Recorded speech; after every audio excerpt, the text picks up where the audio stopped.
नमस्कार मित्रांनो, legal with Pravin या यूट्यूब चॅनलमध्ये आपल्या सर्वांचं स्वागत आहे. मित्रांनो, विशेष विवाह कायद्याअंतर्गत जी लग्नाची प्रोसिजर आहे, ती नेमकी काय आहे? त्यामध्ये काय पात्रता आहेत? काय कागदपत्र लागतात? आणि याचा कालावधी नेमका किती लागतो? या संदर्भातली माहिती आपण या व्हिडिओच्या माध्यमातून घेणार आहोत. मित्रांनो, जेव्हा हा विशेष विवाह कायदा आहे, याच्यामध्ये जर आपण लग्नाची प्रोसिजर जर पाहिली, तर याच्या कायद्याच्या चॅप्टर 2 आणि चॅप्टर 3 मध्ये 2 विवाहाच्या पद्धती दिसून येतात आपल्याला. चॅप्टर 2 मध्ये जे विवाह अधिकारी आहेत, ते स्वतः विवाह संपन्न करतात आणि चॅप्टर 3 मध्ये जे विवाहाची प्रोसिजर आहे, त्याच्यामध्ये इतर पद्धतीनं अगोदरच जे लग्न झालेले आहेत, त्या लग्नाची नोंदणी करण्याची प्रोसिजर आहे.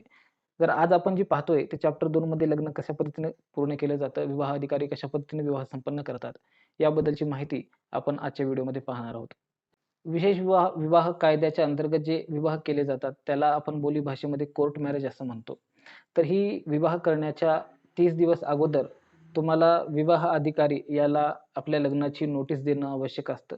तर ते नोटीस देण्यासाठी तुम्हाला महाराष्ट्रामध्ये ऑनलाईन पद्धतीनं फॉर्म भरता येईल. तर ते फॉर्म भरण्यासाठी तुमची पहिलं पात्रता असणं आवश्यक आहे आणि जर तुम्ही पात्र असाल, तर तुमच्याकडे काही कागदपत्र असणं आवश्यक आहे आणि हे दोन्ही कंडिशन्स जर तुम्ही फुलफिल करत असाल, तर मात्र तुम्ही तुमच्या लग्नासाठी जी नोटीस द्यायची विवाह अधिकाऱ्याला 30 दिवस अगोदर ती नोटीस देण्यासाठी तुम्ही ऑनलाईन अप्लाय करू शकता.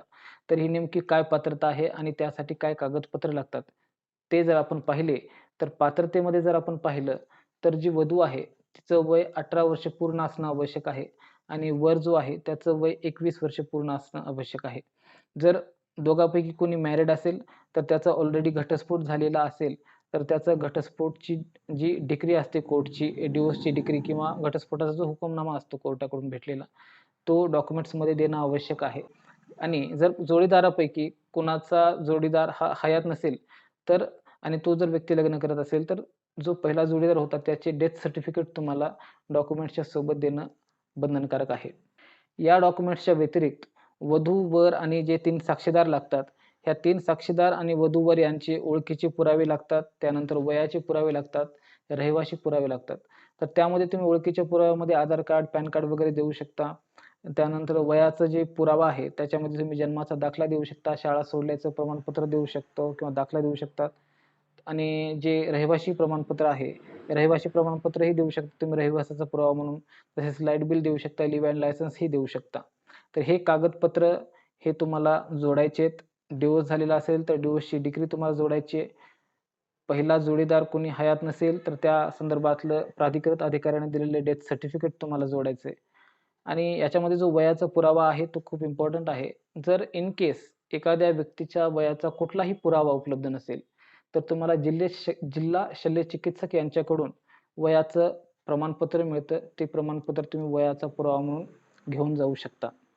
आता मित्रांनो, तुमच्याकडे पात्रता आहे, कागदपत्र आहेत आणि तुम्ही नोटीससाठी IGR महाराष्ट्र जी गव्हर्नमेंटची वेबसाईट आहे, त्याच्यावरती जाऊन तुम्ही नोंदणी केली आहे आणि नोंदणी केल्याच्यानंतर डॉक्युमेंट व्हेरिफाईड झाले आणि त्यानंतर डॉक्युमेंट व्हेरिफिकेशन झाल्याच्यानंतर मॅरेज ऑफिसरच्या समोर नोटीस निघाली जाते. नोटीस निघाल्याच्या नंतर 30 दिवसाच्या आतमध्ये मॅरेज ऑफिसर काही ऑब्जेक्शन्स त्यावरती येतात का या लग्नाच्या संदर्भात, हे पाहतं आणि ही जी नोटीस आहे, ती मॅरेज ऑफिसरच्या ऑफिसच्या बाहेर दर्शनी भागामध्ये लावली जाते.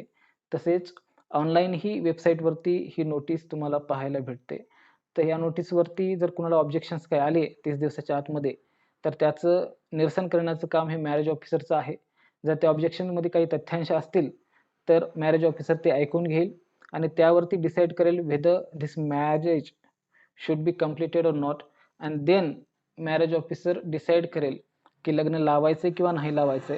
जर त्यामध्ये कुठलेही तथ्यांश आढळून आले नाहीत, तर मॅरेज ऑफिसर मात्र हे लग्न कंप्लीट करतात. नोटीसचे 30 दिवस झाल्याच्या नंतर तिथून पुढे तुम्हाला 90 दिवसाच्या आतमध्ये कधीही मॅरेज ऑफिसरच्या ऑफिसला जाऊन लग्न करू शकता.